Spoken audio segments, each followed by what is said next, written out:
నాగ మహేష్ గారు చిరంజీవి గారి కాలర్ పట్టుకున్నారు. ఎందుకు పట్టుకున్నారు? ఆ సిచ్యువేషన్ ఏంటి? అంటే ఆయన కలెక్టర్ ఆఫీస్లో డ్యూటీలో ఉన్న ఒకానొక సందర్భంలో ఆయన నా షర్ట్ పట్టుకుని మధ్య మధ్య మాట పెరగటం, నేను కొంచెం దురుసుగా ప్రవర్తించడం. ఒక ఇంటర్వ్యూలో మీరు మాట్లాడుతూ మెగా ఫ్యామిలీకి సంబంధించిన ఇష్యూస్, గొడవలన్నీ కూడా నాకు తెలుసు అని చెప్పని అన్నారు. అసలు దాని గురించి మీరేం చెప్తారు? నేను మెగా ఫ్యామిలీని మొత్తం తెలిసిన వాడిని. అంటే మెగాకి అల్లుకి ఇప్పుడు గ్యాప్ ఉంది అని అంటారా? అనుకోవటానికి కారణాలు ఈ రీజన్స్ కొన్ని. బాలకృష్ణ గారు అంటే కొంచెం కోపిస్టి, సినిమా సెట్లు అందరినీ కొట్టేస్తారు, ఇలాంటి అపోహలు ఉంటాయి. ఆయనతో మీరు యాక్ట్ చేశారు కాబట్టి బాలకృష్ణ గారి గురించి ఉన్న అపోహ నా బాగా దగ్గర చూశాను. మీకున్న టాలెంట్కి తగినన్ని మూవీలు ఇప్పటి వరకు పడలేదు అనడానికి రీజన్ అంటే మీరు ముక్కుసూటిగా మాట్లాడతారని చెప్పి కొంతమంది ఏమైనా పక్కన పెట్టడం. సుకుమార్ గారు పుష్ప ఫస్ట్ మూవీకి నన్ను కాకినాడ పిలిపించారు. వెళ్ళాను, మేకప్ వేసుకున్నాను, ఆ షిప్ ఎక్కా అంతా జరిగిన తర్వాత మహేష్ గారు మీకు దిగిపోండి కిందకి అన్నాడు, మీరు వెళ్ళిపోండి సార్ బ్యాక్ అన్నాడు. Hello guys, welcome to it's you TV. నేను మీ నందు. ఇవాళ మనతో ఉన్న ఒక సీనియర్ గెస్ట్ ఎవరు అంటే ఎంతో హార్డ్ వర్క్ చేసినవి మంచి మంచి మూవీస్, ప్రతి క్యారెక్టర్ అందరికీ గుర్తుండిపోయే రోల్స్ చేసి ఆడియన్స్ అందరినీ ఎంతో ఎంటర్టైన్ చేసిన నాగ మహేష్ గారు మనతో పాటు స్టూడియోలో ఉన్నారు. మరి రీసెంట్ గా ఆయన చిరంజీవి గారి మూవీలో కూడా చేశారు. ఆయన చేసిన ప్రతి మూవీ హిట్ అవుతుందేమో అనిపించేలా ఆయన క్యారెక్టర్స్ ఉంటది. అటువంటి మూవీస్ లోనే ఆయన కూడా యాక్ట్ చేస్తారు. సో ఇండస్ట్రీలో ఇన్ని ఇయర్స్ నుంచి ఉండి ఇన్ని సినిమాలు చేసిన ఆయన మనతో పాటు స్టూడియోలో ఉన్నారు. ఆయనతో మాట్లాడి మరిన్ని డీటెయిల్స్ తెలుసుకుందాం. నమస్తే సార్. నమస్తే అండి. ఎలా ఉన్నారు? చాలా రీసెంట్ గా కూడా మనశంకర వరప్రసాద్ గారు సినిమాలో మీరు ఉన్నారు. చిరంజీవి గారు మూవీ అంటే కంపల్సరీ మీరు ఉంటారు అనేది ఒక ఇదైపోయింది అనమాట, ఒక స్లోగన్ లాగా. ఎలా అనిపించింది మళ్ళీ ఆయనతో స్క్రీన్ షేర్ చేసుకోవడం? ఆల్మోస్ట్ ఆల్ ఫస్ట్ పిక్చరే దేవుళ్ళగా నాకు ఆయన మంచి అవకాశం ఇచ్చారు. నిజంగా ఈ సినిమా జీవితానికి కారకులు చిరంజీవి గారే.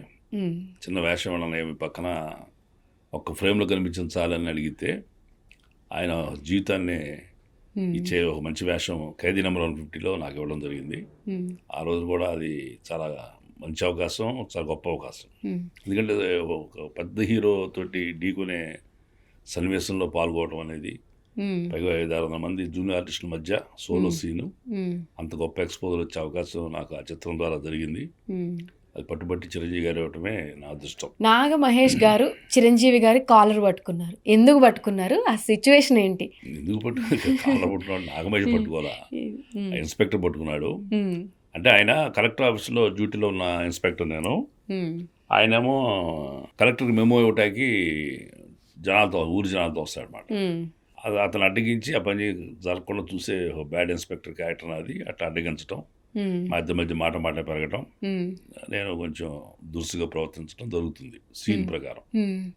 అట్లా ఆ సీన్ లో కాలర్ సీన్లో బ్యాడ్ ఇన్స్పెక్టర్ గా.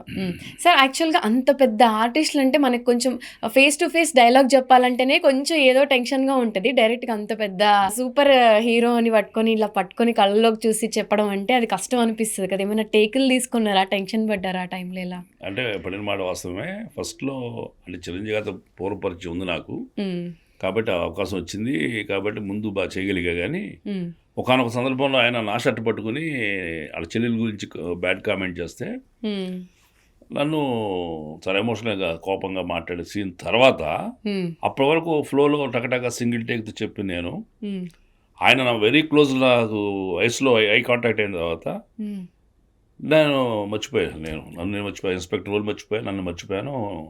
ఆయన రూపం తెర మీద చూసింది గుర్తొస్తుంది. నెక్స్ట్ డైలాగ్ నేను చెప్పలేకపోయా.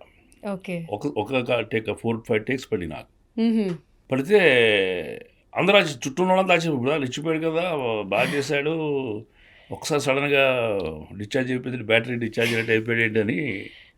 అంటే వినాయక్ గారు వచ్చి ఆయన అర్థమైపోయింది. వినాయక్ గారికి మానిటర్ చూస్తున్నాడు కదా, వచ్చి ఆయన చిరంజీవి గారితో చెప్పాడు, అన్నయ్య మహేష్ గారు డైలాగ్ ఎందుకు చెప్పలేకపోతున్నా అంటే, ఆయన సూటిగా మీ కళ్ళలో చూస్తున్నాడు, ఆ కళ్ళు చూడంగానే ఆయన మర్చిపోతున్నాడు.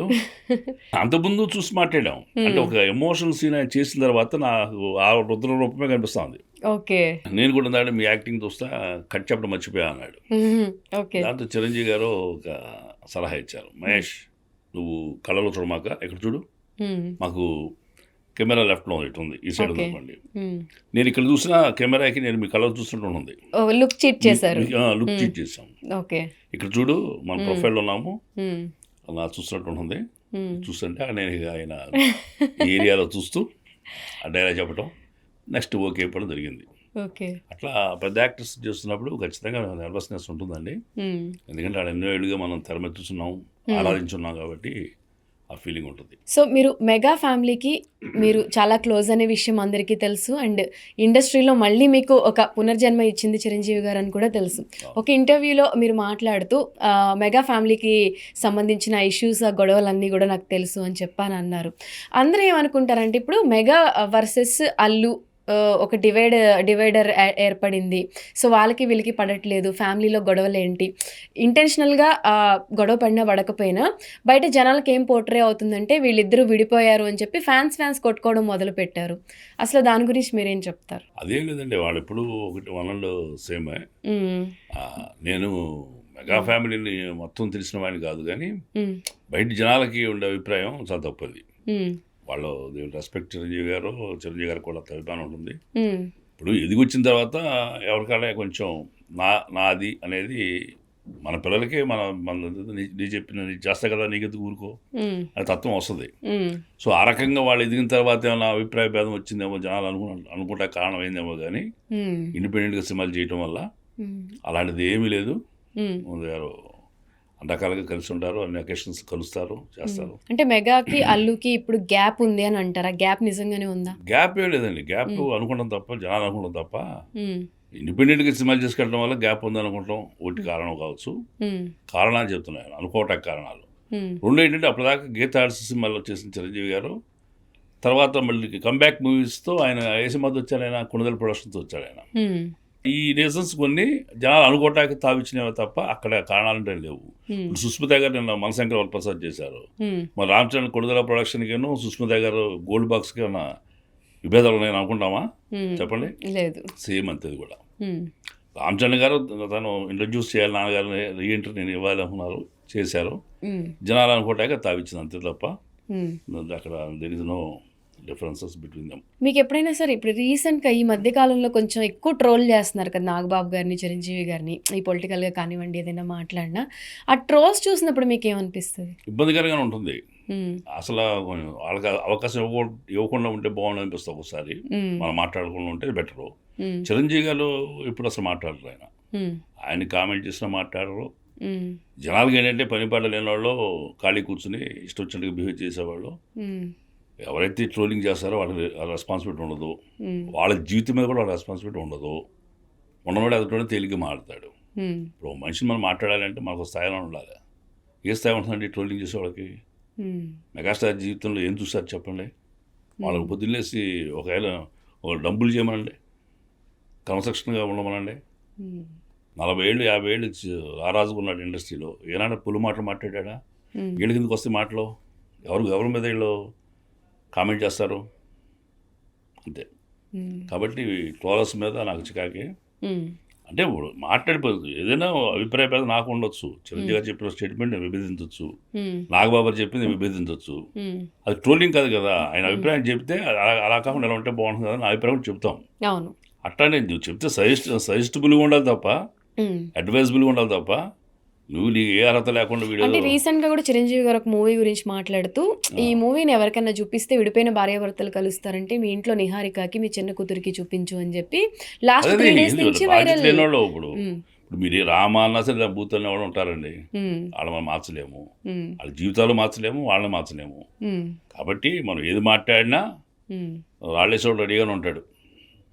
పూత పూయటం ఆలస్యం, పెద్దన ఏం చేసుకుంటాడు, కానీ రాయేసి కొడతాడు, కాయ కూడా కానివాడు దాన్ని. అట్లాగే అలాంటి వాళ్ళ గురించి మనం డిస్కస్ చేయడం వేస్ట్. సార్ మీరు బాలకృష్ణ గారితో అఖండ మూవీ కూడా చేశారు. అఖండ మూవీ అంటే అందరికీ ఎంతో ఇష్టమైన మూవీ, ఆ యాక్షన్ సీక్వెన్స్ అందరికీ కూడా నచ్చుతుంది. బాలకృష్ణ గారు అంటే కొంచెం కోపిస్టి, సినిమా సెట్లో అందరినీ కొట్టేస్తారు, ఇలాంటి అపోహలు ఉంటాయి. ఆయనతో మీరు యాక్ట్ చేశారు కాబట్టి ఆయన గురించి ఏం చెప్తారు? బాలకృష్ణ గారి గురించి ఉన్న అపోహే. అది అపోహగానే మనం ట్రీట్ చేయాలా. నేను ఆయనతో కలిసి అక్కడ కాంబినేషన్ చేశాను కాబట్టి నా బాగా దగ్గర చూశాను. ఆయన ఏమైనా తప్పు జరిగితే మన సైడ్ నుంచి ఆయన కోపం వస్తుంది తప్ప ఆయన కోపంగా ఉండే పరిస్థితి ఉండదు అసలు. యాక్చువల్గా మనమేమైనా మిస్టేక్ చేస్తే దానికి ఆయన కోపం చెందొచ్చు. కొంతమంది దాన్ని నివారించుకుంటారు, ఆయన ఏమో ఎమోషనల్గా మొదలెస్తారు. దాన్ని వీడు బయటికి వెళ్ళి ప్రచారం చేస్తారు. వీడు చేసిన తప్పు చెప్పడం, వీడు ప్రచారం చేసేది ఎక్కువ ఉంటుంది. అట్లా కొంచెం అంటే ఒక మనిషి ఎమోషన్ కంట్రోల్ చేసుకుంటారు, ఒక మనిషి కంట్రోల్ చేసుకోరు. అలా బాలకృష్ణ తప్పు జరిగితే అక్కడే మందలించిన వల్ల 100 మంది చూస్తారు. చూసినోడు వాడి యాంగిల్ జడ్జిమెంట్ చేస్తాడు. ఇప్పుడు నాకు కలిగిన ఇబ్బంది నాకు తెలుసు, అంత ఇబ్బంది నాకు కలిగింది అనేది. చూసేవాళ్ళంతా తెలియదు కదా, ఆడ ఏమి ఇబ్బంది నాకు పెట్టాడు వాళ్ళకి తెలియదు, ఎందుకు అరిసానో వాళ్ళకి తెలియదు, బట్ అరవటం మాత్రం ఇప్పించింది. సో దాన్ని బట్టి వాడు ఇక కొత్త కథ రాస్తాడు, కొట్టేస్తారు, రాస్తాడు ఇక అట్లా.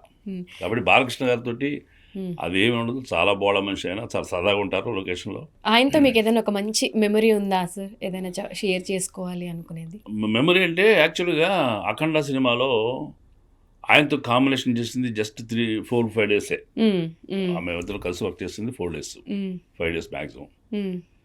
అయితే ఆయన 1.5 year తర్వాత వీరసింహారెడ్డిలో నేను యాక్ట్ చేస్తాను ఒక సీన్లో. వీరసింహారెడ్డి సక్సెస్ మీట్లో నేను డాష్ మీద ఉన్నాను. నేను కొంచెం హైట్ ఉంటాను కాబట్టి కెమెరా కనిపించాలనే తాపత్రయం కూడా నాకు లేదు. బ్యాక్ నిలబడతా, వెనక నిలబడతా. కొన్ని షార్ట్ ఉన్నవాళ్ళు ముందు చూసి మనం అనుకుంటాం. అట్లా నేను నవీన్ గారు, మైత్రి మూవీస్ నవీన్ గారు మాట్లాడుతున్నాము. బాలకృష్ణ గారు మాట్లాడతాడు చూసి, ఇదిగో అఖండలో పిండేశాడుగా మహేష్, రా ఇలా నిలబడ్డావు అని లాగటం అనేది చాలా ఆశ్చర్యం వేస్తుంది నాకు. 4 days పరిచయం అది. ఆ తర్వాత ఎప్పుడు కావాలా, ఎక్కడ కావాలా. మళ్ళీ వీరసింహారెడ్డి సినిమా ఫంక్షన్లో కలిసాం. ఆ పేరు గుర్తుపెట్టుకుని ఆ సినిమా సరే అఖండలో చేశాడు మనవాడు ఇట్లా అనవచ్చు. నాకు అందరూ గుర్తురారు కదా, ఎవరికి గుర్తుండవు. అట్లా అంత పెద్ద బిజీ స్టార్కి మనం గుర్తుండడం అనేది పెద్ద ఆశ్చర్యం. అలా పేరు పెట్టి పిలవడం కాకుండా సెకండ్ ఇచ్చి ముందు లాగటం ఒక మంచి అనుభూతి నాకు బాలయ్య బాబు తోటి. ఒక మంచి మెమరీ. ఓకే సార్, ఇండస్ట్రీలో ఆపర్చునిటీస్ రావాలంటే టాలెంట్ ఎంత ముఖ్యమో టాలెంట్తో పాటు క్యాస్ట్ కూడా ముఖ్యం అనేది బయట వినిపిస్తూ ఉంటుంది. పలానా కమ్యూనిటీకి చెందినవాడు నేను కాదు కాబట్టి నాకు ఈ క్యారెక్టర్ రాలేదు అని ఎప్పుడైనా మీరు ఫీల్ అయ్యారా? ఏముండదు మేడం, అసలు కులం మతం అనేది ఇక్కడ అసలు సబ్జెక్టే కాదు, టాలెంటే ముఖ్యం. ఆ టాలెంట్ని గుర్తించడం అనేది, గుర్తించబడకపోవడం అనేది ఉంది. నాకు గొప్ప టాలెంట్ ఉండొచ్చు, నాకు గుర్తిస్తేనే కదా వేషం నాకు నేను యాక్టర్ అవ్వగలిగింది. సో ఒక మనిషిని గుర్తించబడటం అనేదే విషయం తప్ప క్యాస్ట్ ఎంతవరకు నేను గత 10 ఏళ్ళుగా ఉన్న ఇండస్ట్రీలో ఆల్మోస్ట్ 9 years అవుతుంది. మీ క్యాస్ట్ ఏంటి అడిగిన లేరు, అడగలేదు సార్, ఎవ్వరు అడగల. మరి అన్ని క్యాస్ట్ల వాళ్ళతో నేను వర్క్ చేస్తున్నా. మరి ఇండస్ట్రీ అంటేనే కమ్మ వాళ్ళకి కాపులకి మధ్యన జరుగుతుంది. సో ఎవరి క్యాస్ట్ వాళ్ళని పైకి తీసుకొస్తూ ఉంటారు అని అంటారు కదా. అదేం లేదండి, ఇప్పుడు అనిల్ రావుపూడి గారు ఎవరు ఏ క్యాస్ట్, చిరంజీవి గారు ఏ క్యాస్ట్. క్యాస్ట్ అనేది అసలు క్వశ్చనే కాదు. క్యాస్ట్ అనేది ఇక్కడ ఉంటుందని అభిమానం ఉండొచ్చు, మన క్యాస్ట్ అతను అభిమానం ఉండొచ్చు, బట్ అది టాలెంట్ లేకపోతే అభిమానం నన్ను మొయ్యలేరు కదా. అవును అంతే జరుగుతుంది. బట్ ఫ్యాన్స్ కూడా సార్, ఇప్పుడు మా కమ్యూనిటీకి సంబంధించిన హీరో సినిమా ఇది, ఎవరికి వాళ్ళు అలా డివైడ్ చేసుకుని స్ప్లిట్ అయిపోయారు ఫ్యాన్స్ కూడా. దీనివల్ల క్యారెక్టర్ ఆర్టిస్టులకు కానివ్వండి, హీరోస్కి కానివ్వండి, ఏమైనా ఇబ్బందులు పడుతూ. ఏముండదు, ఇప్పుడు నేను బాలకృష్ణ గారి సినిమాలు చేస్తున్నా, చిరంజీవి గారి సినిమాలు చేస్తున్నాను, రవితేజ గారి సినిమాలు చేశాను, అందరు హీరో సినిమాలు చేస్తున్నా. ఇక్కడ క్యాస్ట్ అనేది క్వశ్చనే కాదు. మరి ఫస్ట్ టైం కలిస్తే నాకు అఖండలో అద్భుతం వేషం ఇచ్చారు బోయపాటి శ్రీని గారు. మరి క్యాస్ట్ అడగలేను, క్యాస్ట్ అడగల. నా పర్సనాలిటీ ఉపయోగపడుతుందా లేదా, నేను చేసిన సినిమాలో నా పర్ఫార్మెన్స్ ఏదో చూసి ఆయన ఈ అవకాశం ఇవ్వడం జరిగింది తప్ప మన కులమా బయట కులమా అనే ఎంక్వైరీ లేవు. ఆ రకంగా క్యాస్ట్ అనేది నాకు తెలిసి తెలుగు ఇండస్ట్రీలో లేదు. ఉందని కూడా అంత అపోత కల్పన ఉందనుకోవడం కూడా తప్పు. నేను టాలెంట్ కాకపోతే నా క్యాస్ట్ కూడా ప్రొడ్యూసర్ అయినా డైరెక్టర్ నన్ను ఎంటర్టైన్ చేయడు. నా టాలెంటే వాళ్ళకి ముఖ్యం, కులం కాదు. ఇప్పుడు అటు కులం అనుకుంటే ఒక క్యాస్ట్ వాళ్ళు ఒక డైరెక్టర్స్ తీయాలి, ఒక క్యాస్ట్ వాళ్ళు ఒక హీరోస్ తీయాలి, వాళ్ళు కూడా డివైడ్ అయిపోవాలి, డైరెక్టర్స్ హీరోస్ సెపరేట్ గా. ఇదంతా అపోహ. సో ఇండస్ట్రీలో అందరూ బాగానే ఉన్నారు, ఫ్యాన్స్ మాత్రం కొట్టుకోకండి. సరే, ఇంకొకటి అంటూ ఉంటారు, లైక్ ఇండస్ట్రీ అంటే ఆ పెద్ద నలుగురు హీరోలు, వాళ్ళ ఫ్యామిలీస్ వాళ్ళ చుట్టూనే తిరుగుతుంది, బయట వాళ్ళని రానివ్వరు, టాలెంట్ ఉన్న వాళ్ళని తొక్కేస్తారు, ఇలా మాట్లాడుతూ ఉంటారు. నిజంగా అది ఎలా అనిపిస్తుంది? అది కూడా ఇప్పుడు ఎవరికి పని కట్టుకుని ఇప్పుడు ఇప్పుడు కొత్తగా వచ్చే హీరోకి బాలకృష్ణ గారు కానీ చిరంజీవి గారు కానీ నాగార్జున వెంకటేష్ గారు పోటీ పోతారని చెప్పి అనుకుంటా భద్రతా భావం ఉంటుందా? ఉండదు. ఇప్పుడు వచ్చే కొత్త హీరోలు ఉన్నారు, చాలా మంది కొత్త హీరోలు వస్తున్నారు. మన కళ్ళ ముందే మన కిరణ్ అబ్బవరం గారు వచ్చారు, విశ్వక్సేన్ గారు వచ్చారు. ఇప్పుడు కొత్త కొత్త యాక్టర్స్ చాలా మంది వస్తారు. విజయ్ దేవరకొండ గారు వచ్చారు. ఎవరు ఆపారు? ఎవరిని ఎవరు ఆపలేరు. అంటే ఆపడానికి కూడా ప్రయత్నం చేయరు. వ్యక్తిగతంగా నాకు మీకు పడకపోతే నేను ఒక్కడినే దుష్ప్రచారం చేస్తాను తప్ప నేను ఒక్కడినే నేను మిమ్మల్ని ఆపలేను. మీరు మీ దగ్గర సక్సెస్ ఉండి టాలెంట్ ఉంటే మిమ్మల్ని ఆపలేరు. అంటే ఇప్పుడు ఈ ఫ్యామిలీస్ హైలైట్ అయ్యాయి, ఎక్కువ మంది హీరోస్ వస్తున్నారు కాబట్టి ఇలా అనుకుని ఉండొచ్చు అని మీరు అంటారు. సో ఇప్పుడు కొత్త అసలు వాళ్ళు ఎవరు try to do such kind of things అన్న, ఇప్పుడు అలాంటి ప్రయత్నాలు ఎవరు చేయరంటున్నా. అవును, ఇప్పుడు ఫర్ ఎగ్జాంపుల్ విజయ్ దేవరకొండని తీసుకున్నా, తను కూడా హీరోగా మంచి సక్సెస్ అయ్యాడు. నెక్స్ట్ జనరేషన్ కూడా మేబీ వాళ్ళది కూడా ఇంకొంచెం ముందుకెళ్తే ఈ 4 ఫ్యామిలీ అనేది పోయి అప్పుడు ఇండస్ట్రీ అందరిది అనేది రావచ్చు. అంటే ఇప్పటి వరకు యాక్టింగ్ ఫీల్డ్లో వీళ్ళు తప్ప అంత నిలదొక్కగలిగిన స్టార్స్ రాలేదని చెప్పుకోవచ్చు. దీనికి ఎగ్జాంపుల్గా రాలేదంటే వాళ్ళకి అవకాశం రాలేదు, వాళ్ళు బయటకు రాలేదు. ఇప్పుడు మరి నాని సినిమాలో పక్క సైడ్ సపోర్టింగ్ క్యారెక్టర్ చేస్తున్నారు విజయ్ దేవరకొండ గారు, వాళ్ళ ప్యానల్ స్టార్ అయిపోయాడు. ఆయన ఎలా ఆపగలిగారు? మరి ప్రభాస్ గారిని ఎవరు ఆపగలిగారు? మరి వాళ్ళు ప్యాన్ అంటే ఫస్ట్ స్టార్, బిగ్గెస్ట్ స్టార్ అయ్యాడు ఆయన. సో టాలెంట్ లేకపోతే, సక్సెస్ లేకపోతే మనం ఎంత గొప్ప కుటుంబంలో అయినా సరే కష్టం అవుతుంది. సక్సెస్ ముఖ్యం అండి, అవకాశం రావడం ముఖ్యం. ఇప్పుడు పెద్ద హీరోలకి వాళ్ళకి ఫ్యామిలీస్ ఎందుకంటామంటే వాళ్ళకి ఇంట్రడక్షన్ కావడం తేలిక. 10 కోట్లు ఖర్చు పెట్టి సినిమా హీరోకి చేసేచ్చు. వాళ్ళకి టాలెంట్ లేకపోతే, ఇప్పుడు పెద్ద హీరో కుటుంబాలు, పెద్ద హీరో సంబంధించిన ఫ్యామిలీస్ హిట్ అవుతున్నాయా? కొన్ని హిట్ అవ్వట్లేదు, వాళ్ళ తొక్కేస్తున్నట్ట కాదు. ఇక్కడ హిట్టే ముఖ్యం. ఆపర్చునిటీ మీకైనా నాకైనా, మెగా యాక్టర్కైనా, నందమూరి గారి యాక్టర్కైనా ఆపర్చునిటీ అనేది వాళ్ళకి తేలిగవుతుంది తప్ప మన కష్టం పోతే వాళ్ళు తేలిగవుతుంది, అంతవరకే. వన్స్ తెర మీద వచ్చిన తర్వాత మీ పర్సనల్ టాలెంటే ప్రజల్ని ఆకర్షించేది. సార్, క్యారెక్టర్ ఆర్టిస్టులు ఇంతమంది తెలుగు ఇండస్ట్రీలో ఉన్నారు, అందరికీ మంచి టాలెంట్ ఉంది, మంచి మంచి మూవీస్ చేస్తారు, 100,000 మూవీస్ చేసిన వాళ్ళు కూడా ఉన్నారు. బట్ లాస్ట్ స్టేజ్కి వచ్చేసరికి కొంతమంది రీసెంట్ టైమ్స్లో మనం చూసాము, ఫైనాన్షియలీ వాళ్ళు కంప్లీట్గా వీక్ అయిపోయి ఇండస్ట్రీ వాళ్ళు వెళ్ళి మళ్ళీ చిరంజీవి గారో లేకపోతే ఇంకొకరు వెళ్ళి ఆదుకొని సిచ్యువేషన్స్ కూడా వస్తున్నాయి. అంటే క్యారెక్టర్ ఆర్టిస్టుల రెమ్యూనరేషన్ ఎలా ఉంటుంది సార్? ఇన్ని సినిమాలు చేశారు, వీళ్ళు కోట్లు సంపాదించారు అని అనుకుంటాం బయట నుంచి చూసిన వాళ్ళు. ఇన్ జనరల్గా వాళ్ళు ఎందుకు ఇటువంటి పరిస్థితిలోకి వచ్చారు? కేవలం అది స్వయంకృత అపరాధం.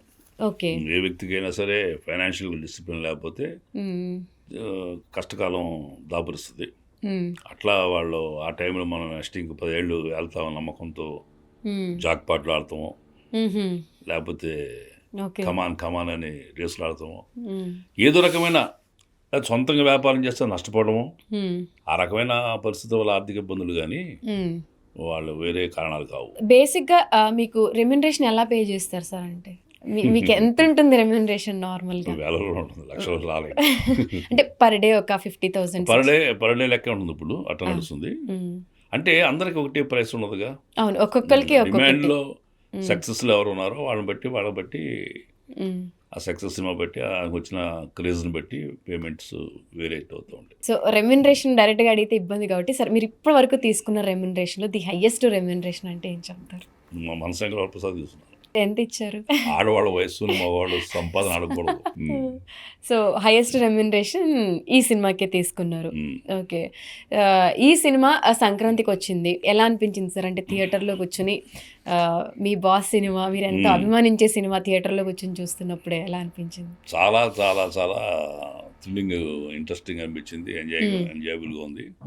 ముఖ్యంగా ఏంటంటే చాలా కాలం తర్వాత చిరంజీవి గారి ఫ్యాన్స్కి కన్నుల పండుగగా ఉంది ఆయన్ని అలా చూడటం. ఆయన పాలిటిక్స్కి వెళ్తున్నప్పుడు ఏడ్చిన వాళ్ళలో మనసు కలత చెందిన వాళ్ళు నేను ఒకడిని. చాలా చాలా బాధపడిపోయాము. ఇంకా సినిమాలు చేయరు, ఇంకా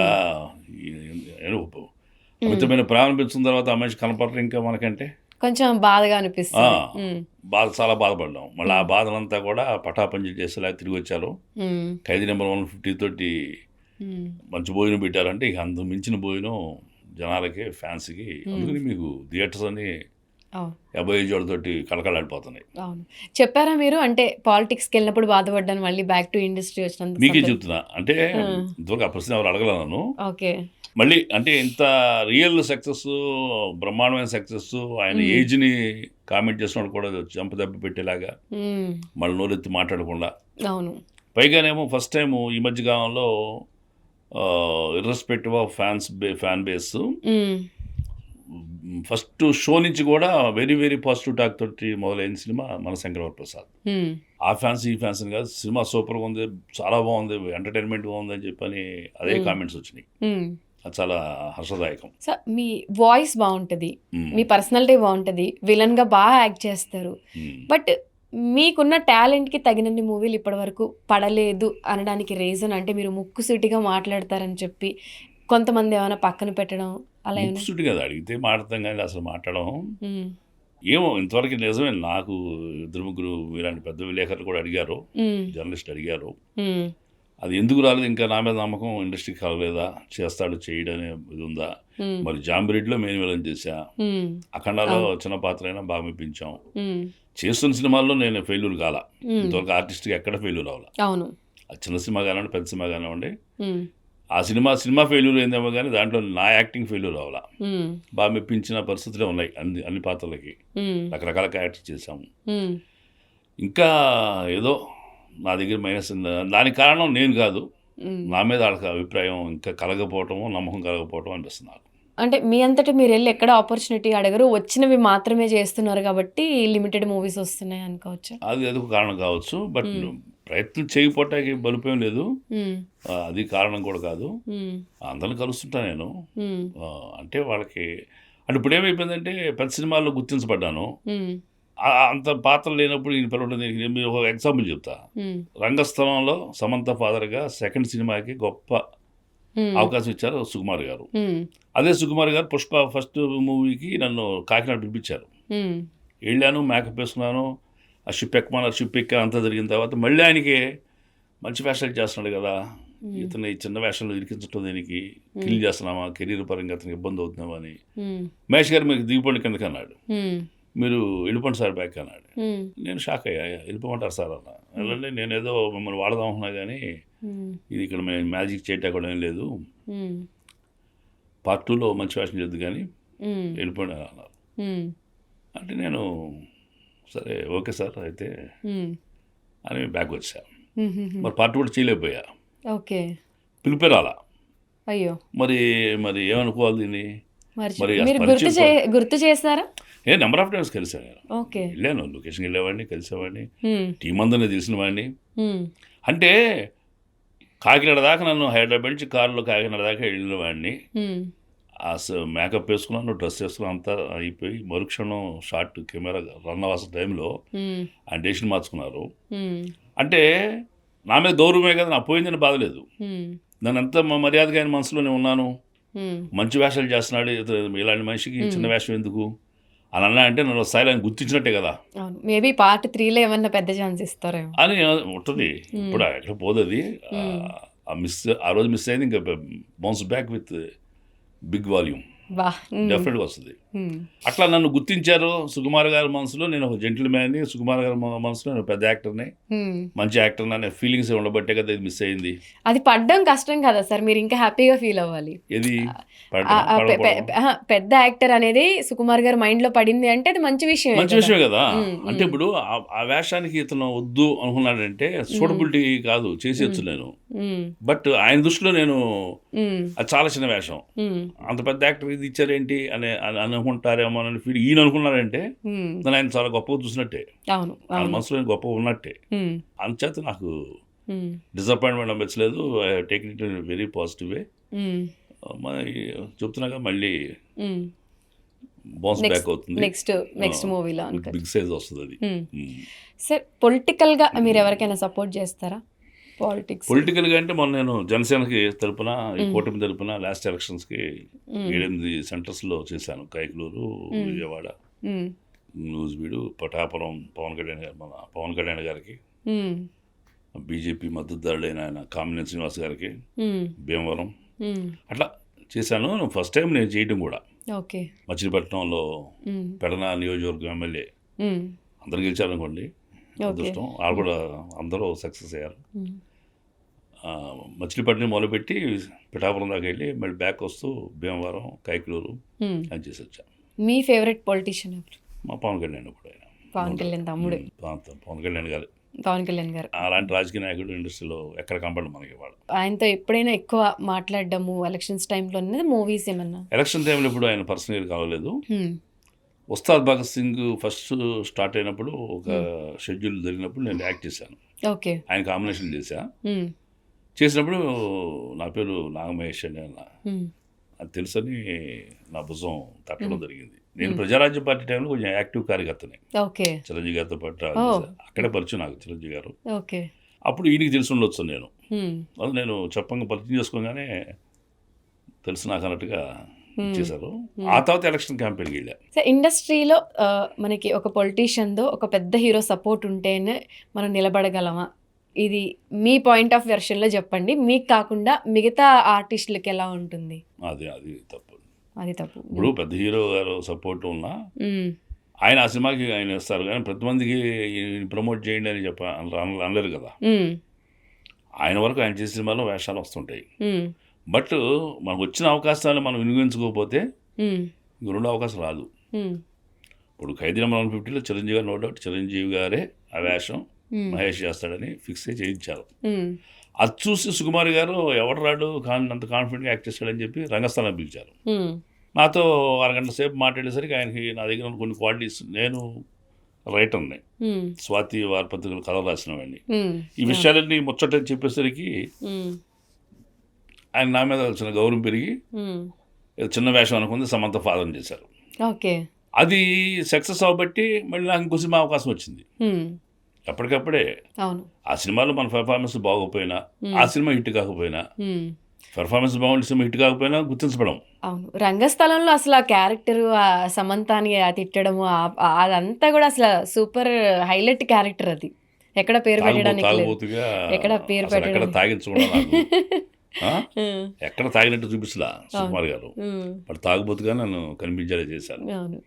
చాలా మంచి క్యారెక్టర్ చాలా గొప్ప పడింది. character, చాలా గొప్ప character. సమంత గారితో మీరు రామ్ చరణ్ గారు అండ్ సమంత గారితో అదే మూవీని, అదే మూవీ సమంతతో మళ్ళీ ఇంకెక్కడ నెక్స్ట్ మూవీ ఏం చేయాలి? చేయాలి. సో సమంతతో స్క్రీన్ షేర్ చేసుకోవాలని చాలా మంది అనుకుంటారు. మీకు ఎలా అనిపించింది? అంటే తను కూడా చాలా వెల్ నోన్ హీరోయిన్, పెద్ద హీరో, టాప్ హీరోయిన్ అండి. Top heroine. రంగస్థలం టైంలో ఆవిడ చాలా పెద్ద హీరోయిన్. ఆవిడ అవును, అవును. నోడౌట్ చాలా గర్వకారణం అనిపించింది.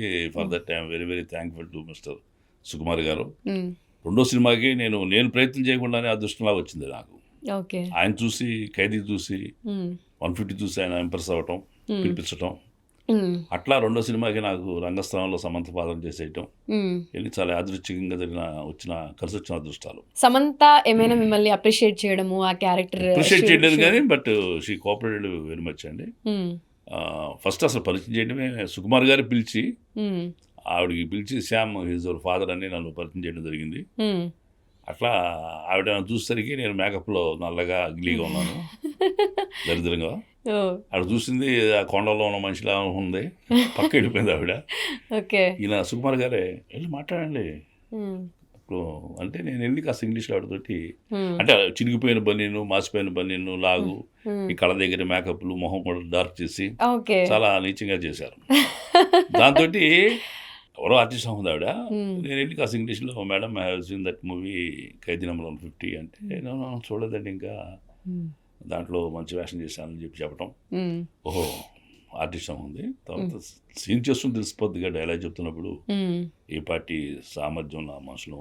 అవును. ఆ రెస్పెక్ట్ బాగుంది. సమంత అంటే చాలా టాకిటివ్, హైపర్ యాక్టివ్ ఉంటుంది, సెట్ లో గలగల మాట్లాడుతూ ఉంటుంది, అల్లరి చేసి. సరదా ఉంటుందండి ఆవిడ. ఓకే.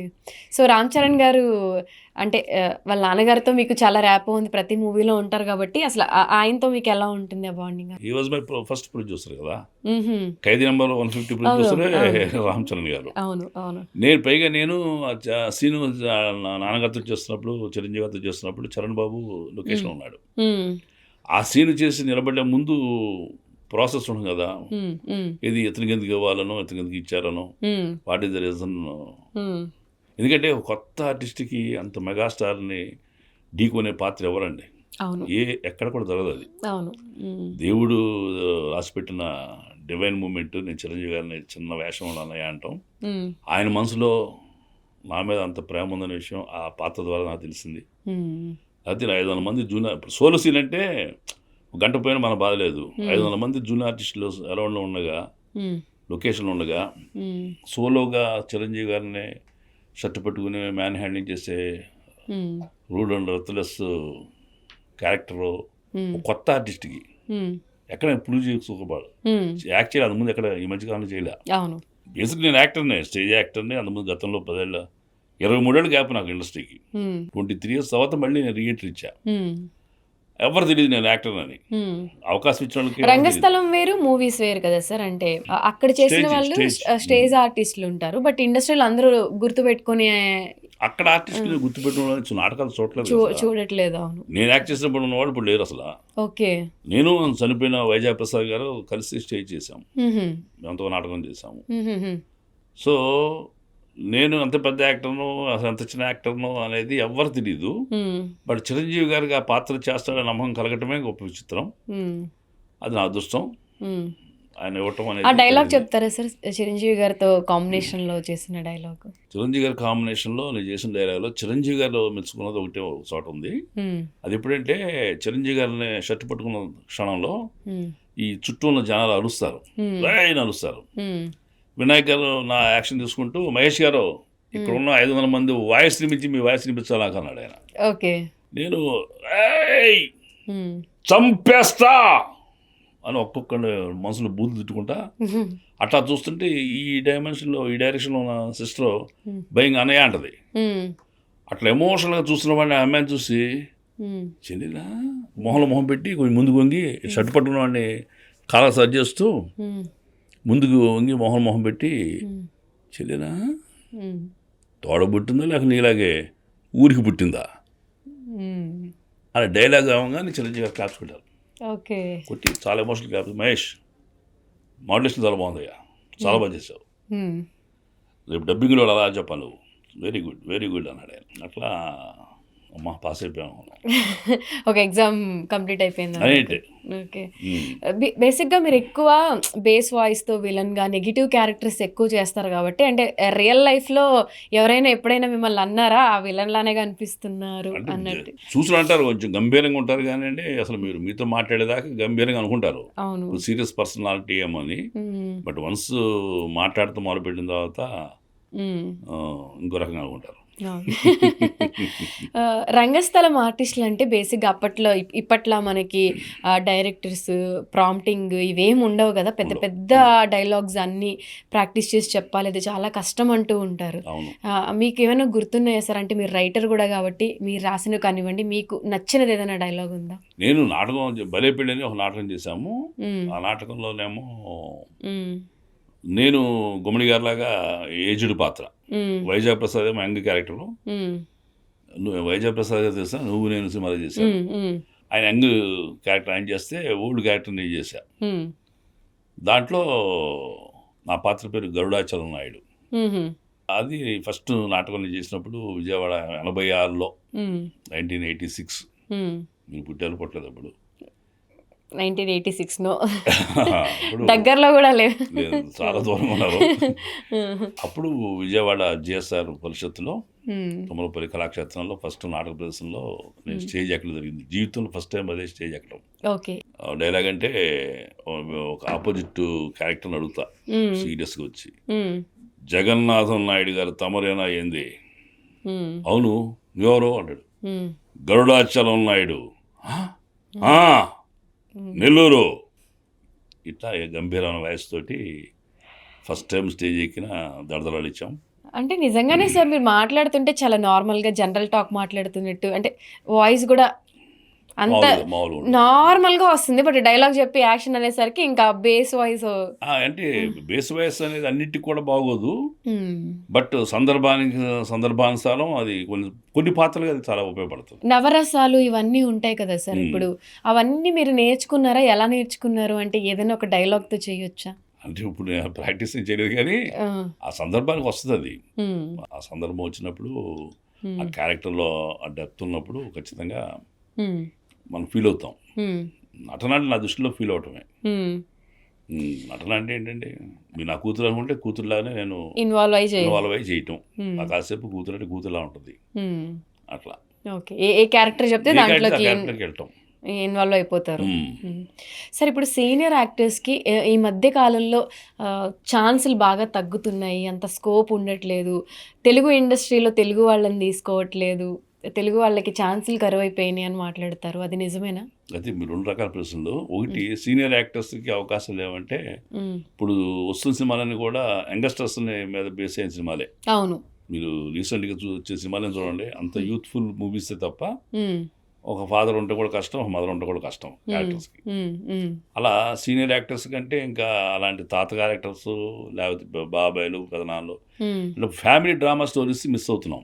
ఫ్యామిలీ డ్రామా అంటే ఇప్పుడు పెద్ద పెద్ద చిరంజీవి ఇప్పుడు గారు, చిరంజీవి బాలకృష్ణ గారి గారు. మనశంకర ప్రసాద్ ఉంది, ఒక ఫ్యామిలీ స్టోరీ. మ్మ్. మ్మ్. మ్మ్. సంక్రాంతి కోసం ఒక ఫ్యామిలీ స్టోరీ. అవును. జస్ట్ వాళ్ళు ప్రొఫెషనల్గా ఒక మ్మ్. పోలీస్ డిపార్ట్మెంట్ వర్క్ చేస్తారు కాబట్టి ఆ వర్క్ ఉంటుంది తప్ప మ్మ్. అదొక ఫ్యామిలీ. మ్మ్. ఇట్లా ఈ ఫ్యామిలీ సినిమా లేకపోవడం వల్ల మ్మ్. మీకు సైడ్ క్యారెక్టర్స్ రావట్లా. మ్మ్.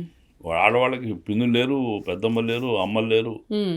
అక్కలు లేరు, ఎవరు లేరు. అవును. అంతే వీళ్ళు గోల అమ్మాయిలు వీళ్ళు తప్ప. డాన్సులు ఈ మాకు కూడా అనిపిస్తుంటుంది. అంటే సినిమాలు చూసినప్పుడు కొన్ని సినిమాలు అంటే ఎక్కువ ఫ్యామిలీ మెంబర్స్ని చూపించడము, పాతకాలంలో సినిమాలు ఇప్పుడు ఎందుకు రావట్లేదు, అప్పుడున్న పాటలు మీనింగ్స్, ఆ పాటలు ఇప్పుడు అంతా ఏంటో డాన్సులు తప్ప అంత అనిపించట్లేదు.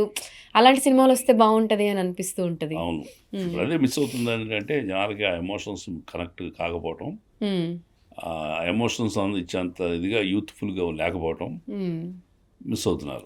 ఇంకా డైరెక్టర్స్ కూడా ఏంటంటే ఆడియన్స్కి ఏది నచ్చుతుందో అదే చూస్ చేసుకుంటున్నారు తప్ప ఎమోషన్స్. అవునా కానండి, ఇప్పుడు మరి లాస్ట్ టైం వచ్చింది శతమానం భవతి అని వచ్చింది, మన చాలా మంచి హిట్ శర్వానంద్. మళ్ళీ రాను వచ్చింది శర్వానంద్ గారిది. అట్లా మీరు తీస్తే చూస్తారు. మీరు బాగా మనం బాగా చేయక నేను వండి పెట్టినా తింటలేదంటే దాంట్లో ఉప్పు ఎక్కువైంది కారం ఎక్కువైంది మనం తెలుసుకోవాలి కదా. అవును, అవును. నేను చేస్తే బాగుంటుంది అనుకోవడం తప్ప అంటున్నాను. అవును, అవును. సరైన సినిమాలో సరిగ్గా చేయకపోవటం వల్ల చేస్తున్న చిన్న సినిమాలు కూడా హిట్ అవుతున్నాయి. బలగం పెద్ద ఎగ్జాంపుల్. అవును. మరి అసలు కాకి అన్నం మొత్తం ముట్టకపోవడం అనేది సబ్జెక్ట్ అవుతుందని కానీ, అది కథగా రాయొచ్చు అని కానీ నేను అసలు ఊహించలేదు ఇప్పుడు. మరి దాన్ని అంత అద్భుతమైన హిట్ చేశారండి. ఊరు వాళ్ళ అంత చెట్టు కింద పొట్టు కింద కూర్చొని చూశారు ఆ సినిమాని. అవును, అవును. తెరలేసుని మరి చూశారు. అలా ఏదైనా చెప్పినా చెప్పే తీరులో చెప్పే ఒక పద్ధతిగా ఉంటే, ఇఫ్ ఇట్ ఈస్ 100% పర్ఫెక్షన్తో కూడి ఉంటే డెఫినెట్గా అది ఎలాంటి కథైనా ఆడియన్స్ యాక్సెప్ట్ చేస్తారు నా నమ్మకం. మీ ఫేవరెట్ డైరెక్టర్ ఎవరు? అంటే ఈ డైరెక్టర్ సినిమాలు బాగా తీస్తారు, ఈయన డైరెక్షన్లో చేస్తే బాగుంటుంది అనిపించే డైరెక్టర్? నాకు ఒకప్పుడు బాలచంద్ర గారు అన్నా చాలా గౌరవం ఉండేది. విశ్వనాథ్ గారు, బాలచంద్ర గారు, బాపు గారు. ఇప్పుడున్న దర్శకులు మణిరత్నం గారు. మిగతా ఇప్పుడున్న మా తెలుగు ఇండస్ట్రీలో పెద్ద దర్శకులు మా రాజమౌళి గారితో చేయలేదు కానీ మిగతా ఆల్ బిగ్ డైరెక్టర్స్తో నేను వర్క్ చేస్తున్నామండి. త్రివిక్రమ్ గారితో అరవింద్ సమేత కూడా పరిచయం ఉంది. బోయపాటి గారు, సుకుమారి గారు, కొట్టాశివ గారితో నేను మహేష్ బాబు సినిమాది భరత్ అని నేను చేశాను. అందరితోటి వంశీపేట పెరిగారు మహర్షి. సో పెద్ద దర్శకులు అందరితో నేను కలిసి పనిచేసే ఇక్కడ. వాళ్ళందరూ వాళ్ళ అంటే ఇప్పుడు శైలి వేరే ఉంటుందండి, ఒక్కొక్కరు ఒక స్టైల్ ఉంటుంది. ఆ సినిమాకి ఆ స్టైల్స్ వాళ్ళ హిట్స్ మనకి రుజువు. అది ఈ ఒక్క డైరెక్టరే అన్ని చేస్తాడనేది. మణిరత్నం ఇష్టపడచ్చు, మణిరత్నం అటపలా తీసిన సినిమాలు లేవు. అవును, అట్లా ఎవరికి తగ్గ స్థాయిలో వాళ్ళు తీస్తారు. తీసేది అది ఫ్లాప్ అవచ్చు హిట్ అవచ్చు కానీ, బట్ తీసేది ఒక డెడికేషన్ తోటి పర్ఫెక్షన్ తో ఉంటుందంటాకి వాళ్ళు 100% శ్రమ పెడతారు. అందర్శకులు కూడా ఫ్లాప్ అవచ్చు అవి, బట్ ఒక డెడికేషన్తో సినిమా తీయటం అనేది, ఆ ప్యాషన్తో చేయటం అనేది ఇంపార్టెంట్. మీరు ఇండస్ట్రీలో ఎప్పుడైనా అన్ఫేర్ సిచ్యువేషన్ ఫేస్ చేశారా? లేదండి, ఇప్పటివరకు అన్కంఫర్ట్గా ఫీల్ అవడం అసలు ఎప్పుడు లేదు, ఎక్కడా లేదు. ఎవరు నన్ను ఇరిటేట్ చేసిన వాళ్ళు లేరు, నేను ఇబ్బంది పడిన సందర్భం లేదు. గౌరవంగానే ఉన్నా ఇప్పటివరకు, గౌరవం చూస్తున్నారు కూడా. అంటే క్యారెక్టర్ ఆర్టిస్టులకి ఇచ్చే రెమ్యునరేషన్, ఇచ్చే రెస్పెక్ట్ వేరుంటుంది, సినిమా హీరోలకి ఇచ్చే రెస్పెక్ట్, వాళ్ళకి ఇచ్చే ట్రీట్మెంట్ సహజమది. రాజకుమారుడు మర్యాద సేవకుడు ఎందుకు వస్తుంది? అది కదా, ప్రిన్స్ ఈజ్ ఆల్వేస్ ప్రిన్స్. ఇప్పుడు లేదు, వాళ్ళు హీరో వాళ్ళ మీదే సినిమా నడుస్తున్నప్పుడు వాళ్ళకి ఇచ్చే రెమ్యునరేషన్ వేరే ఉంటుంది, వాళ్ళ కష్టం వేరే ఉంటుంది. వాళ్ళని చూసి వస్తారు కానీ మహేష్ అని చెప్పేవాళ్ళు రాడు. మహేష్ బాబు ఉన్నట్టు వస్తారు. అది అంటే ఇంత చక్కగా ఎవరు ఒప్పుకోరు. ఫ్యాక్ట్ ఇది. ఒప్పుకోమంటే నేను ఏదో మెహర్బానికి చెప్పినా జనాలు అది ఆమె కామెంట్ చేస్తారు. ఇప్పుడు బాగా మాట్లాడావు కదా మధ్యలో ఏమైంది నీకంటే. నేను చెప్పేది సచ్చాలే. సార్ ఇన్ ఫ్యూచర్ లో కూడా చిరంజీవి గారు ఏ సినిమాలు చేసినా మీరు ఉంటారా అంటే ఉండాలని కోరుకుంటున్నా గాఢంగా ప్రగాఢంగా. అయితే ఇప్పుడు వస్తున్న సినిమా విశ్వంబరలో నేను బట్ విశ్వంబర నుంచి నాకు కాల్ వచ్చింది. 13 days పైన కావాలని అడిగారు. మధ్యలో 3 days గేమ్ చేంజర్కి నేను ఆల్రెడీ ఇచ్చున్నాను. అది మైసూర్లో షూటింగ్, ఇదేమో మారేడుమిల్లిలో షూటింగ్. ఆ 3 days ఇలా వదిలిపెట్టలేమని దిల్రాజు గారి కంపెనీ నుంచి మేనేజర్ చెప్పారు. ఇక్కడ 13 days కంటిన్యూస్గా ఉంటే కానీ మీకు అవకాశం లేదని చెప్పి వాళ్ళు చెప్పారు. సో ఫస్ట్ వీళ్ళకి మాట ఇచ్చున్నాం కాబట్టి గేమ్ చేంజర్కి అటెండ్ అవ్వడం జరిగింది. విశ్వంబర మిస్ అయ్యారు. లేకపోతే కంపల్సరీ దాంట్లో కూడా ఉండేవారు. ఇప్పుడు ప్రెసెంట్ ఏం మూవీస్ చేస్తున్నారు? ప్రెసెంట్ ఇప్పుడు నాగార్జున గారు 100 సినిమా చేస్తున్నానండి. ఈ సినిమాకి మైసూర్ వెళ్ళాను మొన్న last December month. Peddi miss అయ్యా. పెద్ది పిలిచారు. ఓకే. ప్లస్ ఎక్కడ నేను మైసూర్లో ఉన్నాను. 2 daysలో షూటింగ్ అన్నారు. అక్కడ డేట్స్ అని ఆడాయి. సో డేట్స్ క్లాష్ అవ్వడం కూడా చాలా సినిమాలు మిస్ అయిపోతాయి కదా. మిస్ అవుతాంగా. ఇప్పుడు చెప్పట్లేదు విశ్వంబర్ మిస్ అయ్యాము. అవును. మళ్ళీ ఇంకో వేషం నా తగ్గదే, లేకపోతే ఆడపిల్లలేరు కదా. అవును. వాళ్ళు ఈ పాత్ర ఇతను సరిపోతాడు అనుకుంటారు. మనకు ముందు చెప్పకపోవడం వల్ల మనకి పెద్ద చేయలేకపోయా. పెద్ద డేట్లు ముందు ఇచ్చిండుంటే నాగార్జున సినిమా మిస్ అయ్యిండేవాడిని. ఇప్పటి వరకు మీరు మిస్ అయిన దాంట్లో ది బిగ్గెస్ట్ మూవీస్ ఏమున్నాయి సార్? అంటే డేట్స్ కుదరక చేయలేక మిస్ అయిన వాటిలో అది ఉంది. ఇది మన భీమ్లా నాయక్ గుర్తున్నంత వరకు భీమ్లా నాయక్. ఆయన త్రివిక్రమ్ శ్రీనివాస్ గారు ఆయన డైరెక్షన్ కాకపోయినా ఆయన గుర్తుపెట్టుకుని ఈ సినిమాలు మీరు చేస్తారా సెకండ్ హాఫ్లో అని ఆయన అడగకుండానే ఆయన ఆపర్చునిటీ ఇచ్చారు. ఓ లొకేషన్ కలిస్తే భీమ్లా నాయక్ లొకేషన్ కలిస్తే ఈ సినిమాలో మీరు సెకండ్ హాఫ్లో అవసరం అవుతారు అని కోడ్ యాక్టర్ పిలిచి ఈయన మహేష్ గారి నెంబర్ తీసి పెట్టుకోండి, మనకి సెకండ్ హాఫ్ అవసరం అవుతారు, నాకు గుర్తు చేయండి అని చెప్పని నాకు మాట ఇచ్చిన 3 months తర్వాత నాకు కాల్ వచ్చింది. ఆడ 5 రోజులు వరుసగా అడిగారు. మధ్యలో 2 days భజే వాయు వేగం యూవి క్రియేషన్స్ వాళ్ళకి ఇచ్చున్నా. చూడండి మరి 5 days ఉంటేనే ఇది పైగా హీరో గారి కాంబినేషన్ అని చెప్పాను. అన్నప్పుడు వీళ్ళు అడిగితే అమ్మమ్మ మీది భరణి గారి కాంబినేషన్ 2 months పట్టింది మాకు డేట్స్ దొరకటానికి ఇద్దరై వదిలిపెట్టి ముచ్చట్లేదు మహేష్ గారు, ఖచ్చితంగా మనం షూటింగ్ చేస్తున్నాము, మీరు అప్లికేషన్ పెట్టొద్దు అన్నారు. సారీ సార్ వాళ్ళు వదిలిపెట్టరంట అన్నాం. మరి అయితే మీరు సినిమా వదులుకోవాల్సి వస్తుంది. వదులుకున్నాం కాదేమండి. అట్లా భీమ్లా నాయక్ మిస్ అయ్యా. నాగ మహేష్ గారు అంటే ఇండస్ట్రీలో ఈ సినిమాలు చేశారు, ఇంత మంచి రోల్స్ చేస్తారు, ఇంత ఫేమస్ ఇది చేస్తున్నారు అని తెలుస్తుంది. మీ సక్సెస్ని అందరూ చూస్తారు, అందరికీ తెలుసు. తెర ముందున్న మహేష్ గారు కాకుండా తెర వెనక అసలు మీ లైఫ్ ఏంటి, మీరు ఎక్కడ పుట్టారు, ఎక్కడి నుంచి వచ్చారు? నేను హనుమాన్ జంక్షన్ దగ్గర చిన్న విలేజ్ పెరికీడు వంతెన అని ఆ ఊళ్ళో విజయవాడ దగ్గర ఎడ్యుకేషన్ అంతా ఏలూరు రెడ్డి కాలేజ్ సార్ రామలింగారెడ్డి కాలేజీలో జరిగింది. ఏం చదువుకున్నారు సార్? గ్రాడ్యుయేషన్ బీకామ్ చేసాం. ఏ సంవత్సరం అడగొద్దు మీకు ఇప్పుడు కావాలంటే సీక్రెట్ వచ్చి నేను ఆ స్టడీ సర్టిఫికేట్ చూపిస్తా కానీ మీడియా ప్రపంచం దేశంలో సార్ అంటే ఏజ్ దాచుకుంటున్నారా? ఏజ్ దాచుకోవాలిగా. అంటే ఆడవాళ్ళు భయపడతారు, అబ్బాయిలు ఎందుకు భయపడతారు? భయపడతారంటే వేషాలు కుర్ర వేషాలు చేయాల్సిన వయసులో ఎంత వృద్ధుడా కూడా కష్టం కదా. ఓకే క్యారెక్టర్స్ గురించి కెరీర్ పరంగా అది గ్రాడ్యుయేషను. తర్వాత వైజాగ్లో ఒక పెద్ద కంపెనీలో సేల్స్ ఎగ్జిక్యూటివ్గా కెరీర్, సేల్స్ రిప్రజెంటేటివ్గా నా కెరీర్ స్టార్ట్ అయింది. ఆ టైంలోనే విశాఖపట్నంలో రంగస్థల అనుభవం, ఆట రంగంలో. మీకు అంటే చిన్నప్పటి నుంచి యాక్టింగ్ ఇష్టమా? చిన్నప్పటి నుంచి ఏం లేదు, చాలా యాదృచ్ఛికంగా యాక్టర్ అయ్యా నేను. చాలా యాదృచ్ఛికంగా ఈవినింగ్ విశాఖపట్నం బీచ్లో టీ తాగుతుంటే లేడీస్ స్టైల్ హిట్ తర్వాత స్రవంతి మూవీస్ వాళ్ళు మహర్షి సినిమా తీయటకు వచ్చారు వైజాగ్కి, వంశీ గారి డైరెక్షన్లో. ఆ టీంలో ప్రొడక్షన్ డిజైనర్ వేమూరు సత్యనారాయణ గారు అని ఉన్నారు, చాలా సీనియర్ ఇండస్ట్రీ మనిషి ఆయన. ఆయనకి ఆ సాయంత్రం సంధ్యలో మెలమెల మెరుచాం చేపల్లాగా ఆ కొరమని డ్రమ్ మాట్లాడదామని చెప్పి నన్ను పిలిపించాడు ఆయన. నేనేం లొకేషన్స్ అడుగుతాడేమని ఒకసారి వెళ్ళి సార్ నైస్ మీటింగ్, నా పేరు మహేష్ అని పరిచయం చేసుకున్నాను. మీకు సినిమాలో యాక్టర్స్ ఇంట్రెస్ట్ ఉందా అని అడిగారు. తెల్లమొహం వేసా. నేను సినిమాలో యాక్ట్ చేశారా అన్నాడు. ముందు ఫస్ట్ ప్రశ్న సినిమాలో యాక్ట్ చేశారా అన్నాడు. లేదండి అన్న. ఇంట్రెస్ట్ ఉందా అన్నాడు. పక్కన ఫ్రెండ్స్ ఏమో మహేష్ అని చెప్పి వెళ్దాం చూద్దాం దొరికితే చేసేది కానీ అని చెప్పాను. అంటే పెద్దగా అనుభవం లేదు సార్ మాకు, ఫ్లాప్ సినిమా చూసినప్పుడు అనిపిస్తుంది ఈ పార్టీ యాక్టింగ్ మీరు చేయలేమా అని. మీకు ఇంట్రెస్ట్ ఉంటే చెప్పండి, వంశీ గారు ఎక్కడ ఉన్నారు పరిచయం చేస్తా అన్నాడు. వెళ్దాం వంశీ గారు అంటే ఇవాళ రాజమౌళి గారు రమ్మంటే అట్లా ఉంటుంది అట్లా ఉంది అంతగా, ఎందుకంటే లేడీస్ టైలర్ పెద్ద హిట్. అవును అవును. వెళ్దామని చెప్పి ఆయన అంటే వెళ్ళాం, తీసుకెళ్ళారు. వంశీ గారు పరిచయం చేశారు. ఆయన ఎందుకు ఈయన అని ఆయన ఆశ్చర్యపోయాడు. ఆయన అంటే మనకన్నా దానికి ఉపయోగపడతారని చూపిద్దాం తెచ్చా సార్ అన్నాడు ఆయన. సరే మేకప్ టెస్ట్ చేసి ఫోటో చూపించండి నాకు అన్నాడు. నెక్స్ట్ నా మేకప్ టెస్ట్ చేశారు. ఇప్పుడు రాజేంద్ర ప్రసాద్ అప్పుడు వేసే అతనే పర్సనల్ మేకప్ ఉన్నాయని చనిపోయాడు అతను అంట. ఆయన నాకు మేకప్ వేశాడు మహర్షి టైంకి. ఆ ఫోటో చూసి నేను ఆశ్చర్యపోయా, ఎంత డిఫరెంట్గా ఉంటున్నానా నేను మేకప్లో అని చెప్పి. ఆ సినిమాలో అవకాశం రాలేదు కానీ ఆయన మాత్రం నన్ను వదిలిపెట్టొద్దు అన్నాడు. మీరు ప్రయత్నం వదిలిపెట్టమా మహేష్, నీలో చార్మ్ ఉంది, నువ్వు ఇక్కడికి జంజాల్ గారు వస్తారు, విశ్వనాథ్ గారు వస్తారు, అందరూ వస్తారు కదా, నువ్వు ట్రై చేస్తూ ఉన్నాను అన్నాడు. అది నాలో కొత్త ఆశని రేకెత్తించింది. ఇంత ఇదిగా అపరిచిత వ్యక్తి అట్లా పిలిచి మాట్లాడి ఆయన ఎంత ప్రయత్నం చేశాడు. ఆయన వంశీ గారిని చూపించేసేసి ఏదన్నా వంశీ గారి మైండ్లో పడితే పెద్ద వేషం చేస్తాడు, చేయొచ్చు అని. ఆ పిక్చర్ ద్వారానే వచ్చాడు కృష్ణ భగవాన్ గారు, మహర్షి రాఘవ్ గారు, వాళ్ళిద్దరూ ఆ మహర్షి సినిమా ద్వారా వచ్చారు బయటికి. అంత ఇంట్రెస్ట్ ఆయన డైరెక్టర్ నన్ను పెట్టి హీరో చేసి పారేశాడు వేము సత్యనారాయణ గారు, మహానుభావుడు.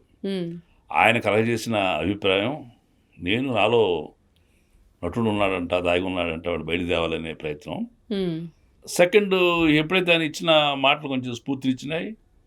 నెక్స్ట్ కళ్ళు సినిమా తీయటానికి ఎంవి రఘు గారు వచ్చారు వైజాగ్కి, ఆయన కలిసి ఆయనేమో పర్సనాలిటీ అంతా బాగుంది, ఆల్రెడీ ఆర్టిస్ట్ మేము సెలెక్ట్ చేసుకున్నాము, మీ వాయిస్ పర్సనాలిటీ బాగుంది, స్టేజ్ అనుభవం ఉందో మీకని అడిగాడు ఆయన.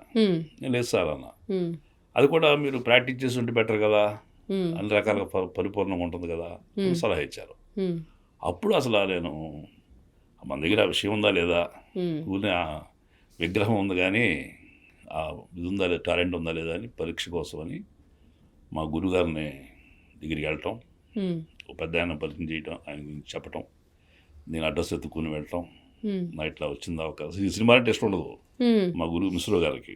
మిశ్రో మీకు ఎక్కడ అంటే మరో చరిత్ర సినిమాలో సరిత మేనమా పాత్ర, సాగర సంగమం సినిమాలోనేమో స్టెప్పులు అనే డాన్స్ మాస్టర్ పాత్ర, స్వయం కృషిలో చిరంజీవి గారి పక్కన చెప్పులు కుట్టే పాత్ర, ఆయన మిశ్రో గారు, ఎస్కే మిశ్రో, మా స్టేజ్ గురువు గారు.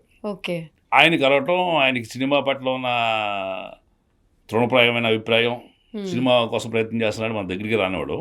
అలాంటిది ఓపెనింగ్ వెళ్ళి చెప్పేసా, ఇట్లా నాకు ఆపర్చునిటీ వచ్చింది సార్, నన్ను అందరూ అడుగుతున్నారు కానీ నా దగ్గర విషయం ఉందో తెలుసుకోవడం కోసం మీ దగ్గరికి వచ్చాను, ఏమన్నా నాకు ట్రైనింగ్ ఇవ్వగలుగుతారా, 6 months దానికన్నా పేమెంట్ చేస్తాను. అదే టైం నేను ఏజ్డ్ క్యారెక్టర్ కోసం ఎత్తుకుంటున్నాడు ఆయన.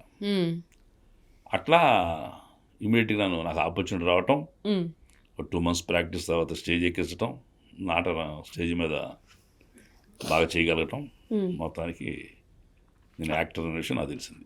ఆర్టిస్ట్ అయిపోయా. మీరు ఫ్యామిలీ నుంచి వచ్చారు కదా, ఒక మిడిల్ క్లాస్ ఫ్యామిలీయో లేకపోతే ఏదో ఒకటి ఉంటుంది, ఫ్యామిలీ బ్యాక్గ్రౌండ్ ఏంటి, అసలు అమ్మా నాన్న ఏం చేస్తారు చిన్నప్పుడు? మా ఫాదర్ బిజినెస్ చేసేవాడు, జనరల్ స్టోర్స్ బిజినెస్ ఉండేది మాకు నేను పుట్టినప్పుడు. మదర్ ఏమి పెద్ద ఏమి ఇది స్టడీస్ కాదు, ఆ బ్యాక్గ్రౌండ్ ఏం కాదు, ఎంప్లాయీస్ బ్యాక్గ్రౌండ్ అంతకన్నా కాదు, బిజినెస్ ఫ్యామిలీనే. నేను ఇంటర్మీడియట్ చదివేప్పుడు ఫాదర్ పోయారు. ఇక బ్రదర్స్ సిస్టర్స్ అంతా ఉన్నారు, నాకు అన్నలు ఉన్నారు, తమ్ముడు ఉన్నాడు, అక్క ఉంది, చెల్లి ఉంది, మధ్యలో వాడు నేను. అట్లా కుటుంబపరమైన వ్యక్తిని. నేను ఎదుగు వచ్చిన తర్వాత, జాబ్ వచ్చిన తర్వాత మా అమ్మని, తమ్ముడిని, చెల్లిని నేనే రెస్పాన్సిబిలిటీ తీసుకున్నాను. అంటే వాళ్ళకి ఫ్యామిలీస్ ఏర్పడినాయి, వాళ్ళకి పిల్లలు వచ్చారు, నేను సంపాదిస్తున్నాను. ఇక అందుకనే అలా కుటుంబ మనిషిగా మారాను.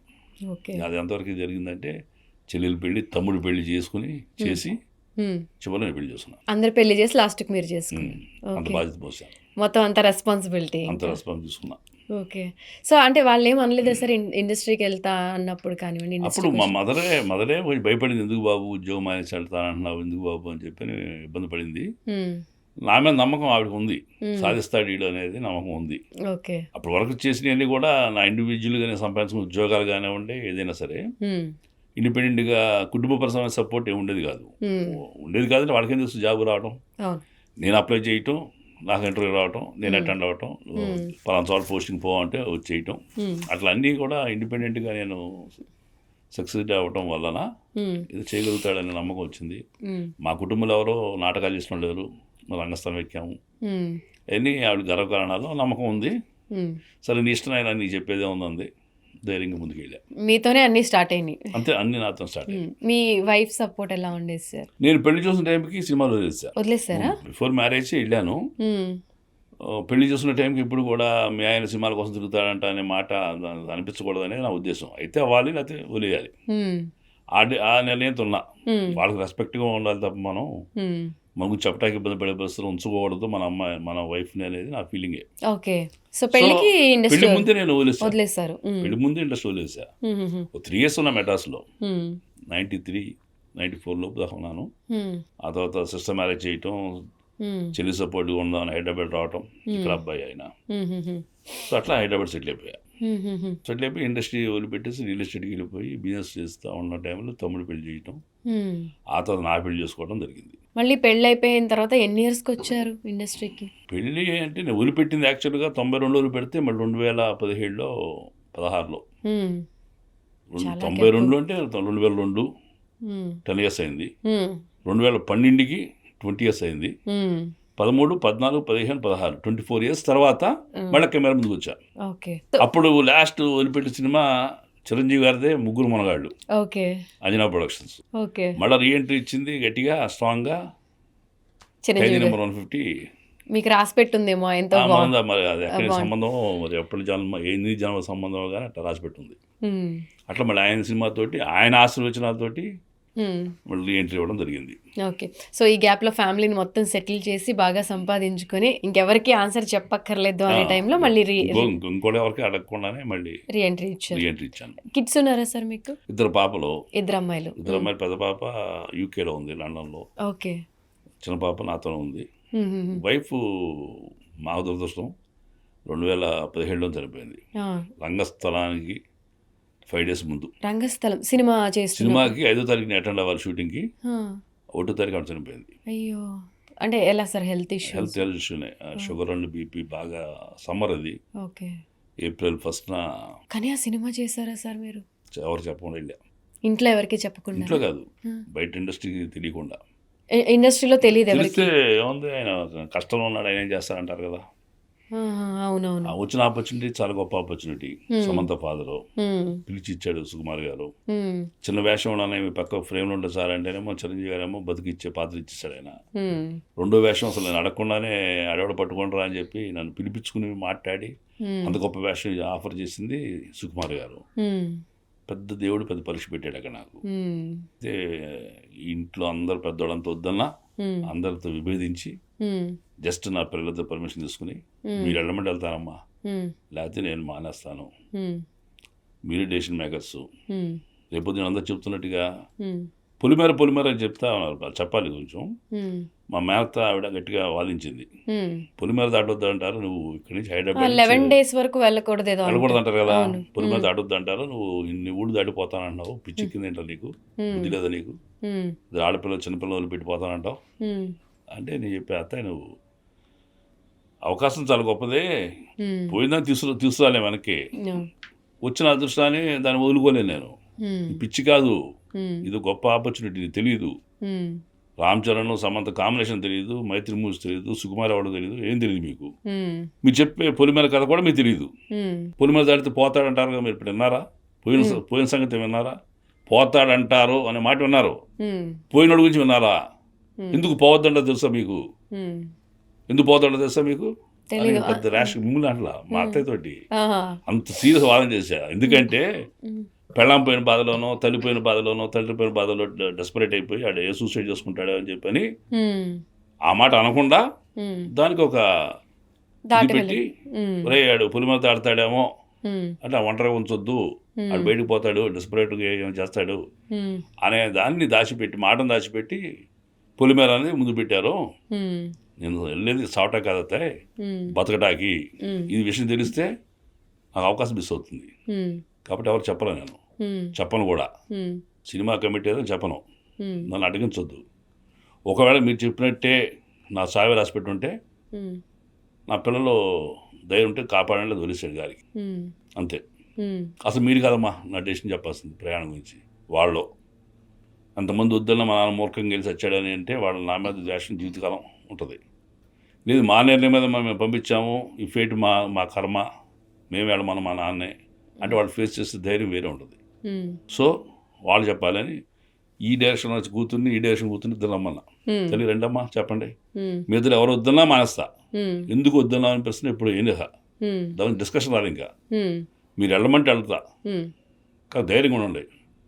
దేవుడు ఇంత మించి అన్యాయం మనం చేయడు, చేసేసాడు, ఇంతమించి జరగడు. ఇంట్లో అప్పుడు అడిగిన పుస్తకం చదివి ఉన్నా, అబ్దుల్ కలాం గారిది ఫైర్ ఆఫ్ వింగ్స్. దాంట్లో చోట చెప్తాడు ఆయన, భగవంతుడు మీకు గొప్ప సక్సెస్ ఇచ్చే ముందు ఆ సక్సెస్ని మీరు బేర్ చేస్తారా లేదా అని మీ కెపాసిటీని టెస్ట్ కోసం అద్భుతమైన కష్టాలు పెడతాడు ఆయన. ఆ కష్టాన్ని మీరు బేర్ చేయగలిగితే then he will provide all the great success. ఎంత గొప్పది కావాలో అంత గొప్పది ఇస్తాడు ఆయన.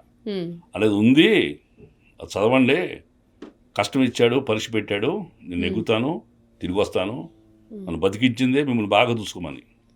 ఈ ఆపర్చునిటీస్ ఇలా వచ్చిందే ఒక అదృష్టం, నాకు గమ్యం డెస్టినీ సినిమాని అని ఎంత ఇదిగా వాదన చేసి పిల్లలకి అంత కాన్ఫిడెన్స్ ఇచ్చి నేను నేర్చుకుంటూ బయలుదేరా.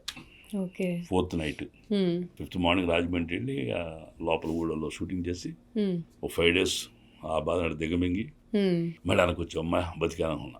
వచ్చేదాకా నాకు భయమే, పైగా గోదావరి రోడ్డు షూటింగ్ అది, ఎంత చక్కగా ఉన్నావే లక్ష్మి చేస్తున్నారు, ఏ పడవెక్కిస్తారో ఎక్కడ నాకు ఎత్తొచ్చు అనుకోండి స్విమ్మింగ్ వచ్చు, ఏమొచ్చినా ఫేట్ మారితే ఎంత కెపాసిటీ వెనక్కి వెళ్ళిపోతాం. సో ఆ భయంతో ఉన్నా. పైగా ఇంకా భయం పెరగడానికి కారణం ఏంటంటే రామ్ చరణ్ గారు అప్పుడు మాల్లో ఉన్నాడు, ఆయన అయ్యప్ప మాల్లో. నేనేమో పెళ్ళడానికి కర్మకాండ చేసి మైల్లో ఉన్నా. ఇది సినిమా చేయొచ్చా సార్? మాల తీస్తాడు ఆయన, ఆ షార్ట్కి మాల తీస్తారు, మళ్ళీ అయ్యప్ప మాలలో ఉన్నాడు ఆయన. అది వృత్తి కదా, మాల వేసుకున్నాడు వ్యాపారం చేయొద్దు అంటగా, వాళ్ళ పనులు చేస్తారు కదా, బ్యాంక్ వెళ్తాడు. ఓకే, అంటే మాల వేసుకున్న షూట్ చేసిన తర్వాత మళ్ళీ మాల తీసేసి యథావిధిగా మళ్ళీ ఆయన సాయంత్రం పూజ చేయటం, స్నానాలు చేయటం, పూజలు చేయడం ఉంటుంది. ఓకే, ఆ సాంగ్ అది అంటే స్త్రీలు ముట్టవద్దు అంటే ఆ షూటింగ్స్ ఏం చేయలేదేమో కానీ అక్కడ మా కాంబినేషన్ కావాలేదులే, నాకు తెలిసి చేయలేదు. ఫస్ట్ కమిట్ అయినప్పుడు April monthలో అయ్యప్ప మాల్లో ఉన్నాడు ఆయన, నేను మైల్లో ఉన్నా. అదొక పెద్ద భయం, భయపడ్డారు, చాలా భయపడ్డాం, ఏమవుతుంది అనేది. అట్లా అన్ని కష్టాలు దాటి ఇది ఎందుకు చెప్తానంటే చాలామందికి సెంటిమెంట్స్ ఉంటాయి, పెద్దవాళ్ళు మనకి కట్టడి చేయడం కోసం పెట్టిన విషయాలే తప్ప అవి రుజువైన విషయాలు కూడా కావు. మూఢనమ్మకంగా పెట్టుకుని మనం చేయొద్దు అనుకుంటాం తప్ప అంటారు ఆయన. అవసరం అన్నిటినీ నేర్పిస్తుంది, ఇక్కడ తెగిమినిచ్చింది నాకు. తర్వాత తెలిసిందే సార్, అంటే ఆ మూవీ సెట్ వాళ్ళకి ఇలా ఇంత ఎవరికి ఇప్పుడు చెప్పాను, సంవత్సరం తర్వాత చెప్పా ఆ విషయాన్ని. ఓకే, ఎందుకంటే నాకు భయమే సక్సెస్ అవుతుందా లేదా, ఫ్లాప్ అయితే ఈ దరిద్రం నేను అండగట్టింది సినిమాకి. అంత కష్టపడి తీశారు సినిమాని, నిజంగా ఒక ఎగ్నాలజ్ చేశాడు ఆయన సుకుమార్ గారు. తప్పించేవాడు పాత్రల కోసం, ఆయన ఆ సీన్స్ పండటం కోసం. ఇంత కష్టపడుతున్నారో నా వల్ల బ్యాడ్ అవుతుందని భయం ఉండేది. బట్ సినిమా సైరా షూటింగ్ ఉన్నప్పుడు ఆ సినిమా రిలీజ్ అయింది, సూపర్ డూపర్ హిట్ అంటాను టాకింగ్ చేసరికి మనసు దేవుడా నన్ను క్షమించాలనుకున్నాను. తర్వాత చెప్పారు మొత్తానికి బయటికి, అప్పుడు మీడియాలో ఎవరు అడిగితే మీ జీవితంలో అత్యంత విషాదకరమైనది, అత్యంత height of the happiness and height of the tragedy ఏంటంటే రెండు ఈ రంగస్థలంతో ముడిపడి ఉన్నాయి అని చెప్పా. ఇంత విషాదంతో కూడి అంత గొప్ప సక్సెస్ తీసుకున్నామని చెప్పాను. సార్ మీ పిల్లలకి మరి మీకు యాక్టింగ్ అంటే ఇంట్రెస్ట్ కాబట్టి మీ వారసత్వం వాళ్ళకి ఏమన్నా వచ్చిందా? వాళ్ళకి అసలు పెద్ద ఇంట్రెస్ట్ ఉండదు. మీ ఫ్యామిలీలో మీ కజిన్స్ కానివ్వండి, మీ ఎవరికి ఇంట్రెస్ట్ లేదు. అవన్నీ నాతోనే పుట్టినాయి, పెరుగుతాయో చూడాలి. ఇన్స్పిరేషన్ ఇచ్చిన వాళ్ళు వస్తారేమో చూడాలి తప్ప నా పిల్లలకి మాత్రం ఇదేం లేదు. ఇప్పుడు అప్కమింగ్ ఇండస్ట్రీలో చాలా మందికి యాక్ట్ చేయాలని ఉంటుంది సార్, బట్ వాళ్ళకి వేస్ తెలీదు, మనం ట్రై చేయొచ్చా చేయకూడదా అని చెప్పి. అటువంటి వాళ్ళకి మీరు ఇచ్చే సజెషన్ ఏంటి? సజెషన్ ఏమంటే అన్ని ఆఫీసులకి వెళ్ళటమే. ఇప్పుడు ఆడిషన్స్ తీసుకుంటున్నారు చక్కగా, ఆడిషన్కి వెళ్తే పాత్ర ఇచ్చి చేయమంటారు, అది చేస్తే సూటబిలిటీ ఉంటే డైరెక్ట్ చేసుకుంటున్నారు. మార్గం తేలిగ్గానే ఉంది. అయితే వాళ్ళకి ఏంటంటే ఎక్కడ ఏ ఆఫీస్ షూటింగ్ జరుగుతుంది, ఏ సినిమా త్వరలో రాబోతుంది, ఎవరు డైరెక్టరు, ఆఫీస్ ఎక్కడ, ఇవి తెలుసుకుని ప్రయత్నం చేయాలి. డీటెయిల్స్ అన్ని తెలుసుకుంటే ట్రై అంతే, ట్రై చేయొచ్చు చేయటం. అంటారు. పలానా చోట ఆఫీస్ ఉందంట, ఆడిషన్ తీసుకున్నారంట అనే విషయాలు తెలిస్తే వాడు వెళ్తాడు. వీళ్ళు అదృష్టం బాగుండి కరెక్ట్గా వెళ్ళి ఉన్నాడు ఇతను అనుకుంటే వాళ్ళు తీసేసుకుంటారు. ట్రై చేయాలంట. ఇప్పుడు మన ఎవరో సంపూర్ణేష్ బాబు గారు అట్లా ఫొటోస్ పెట్టి తిరుగుతా ఉంటే చూసి సాయి రాజేష్ గారు మన పాత్ర కింద బాగుంటాడని చెప్పి ఆయన్ని హీరో చేసి పారేశాడు. అవును అవును. అట్లాగే ఈయన కూడా ప్రయత్నం చేశాడంట. మన పుష్పలో పక్కన ఉంటాడు కేశవరావు, ఆయన చూడగానే సుకుమార్ గారు అట్లా టీంకి నచ్చింది, సరిపోదని ఆయన పెట్టారు. అట్లా వాళ్ళ మార్గం తేలిగ్గానే ఉంది. ఆ మార్గం తెలుసుకుని వెళ్ళటం అనేది పద్ధతి. ఎవరైనా ట్రై చేయొచ్చు, ఇబ్బంది లేదు. సార్ మీరు రైటర్, ఆర్టికల్స్ కూడా రాస్తారు కాబట్టి ప్రజెంట్ సొసైటీలో చాలా ఇన్సిడెంట్స్ జరుగుతున్నాయి కదా సార్, అవి చూసినప్పుడు మీకు ఏమనిపిస్తుంది? ఇప్పుడున్న జనరేషన్ ఏం నేర్చుకోవాలి, ఏం మానుకోవాలి? జరిగే సంఘటనలు కూడా బాధాకరం, బాధ్యత రాహిత్యంతో ఉన్నాయి. బాధాకరమైనవి, ఎవరికి బాధ్యత లేదు, అందరూ నీతిమంతులు. ఎదుటోడి విషయాన్ని చెప్పడానికి ప్రతి జడ్జిమెంట్ ఇస్తాడు, న్యాయమూర్తి అవుతాడు. బట్ వాళ్ళ జీవితంలో వాడు అంతవరకే న్యాయంగా ఉన్నాడు, ధర్మంగా ఉన్నాడు, నీతిగా ఉన్నాడు, నిజాయితీగా ఉన్నాడు అనేది వాళ్ళు చెక్ చేసుకోవాలి. ప్రతి వ్యక్తి ఆ బాధ్యత ఉండాలి. ఎదుటి మనిషి విషయంలో పర్ఫెక్ట్ జడ్జిమెంట్ ఇస్తాడు, ఇటు చేస్తే బాగుండు, అటు చేస్తే బాగుండని.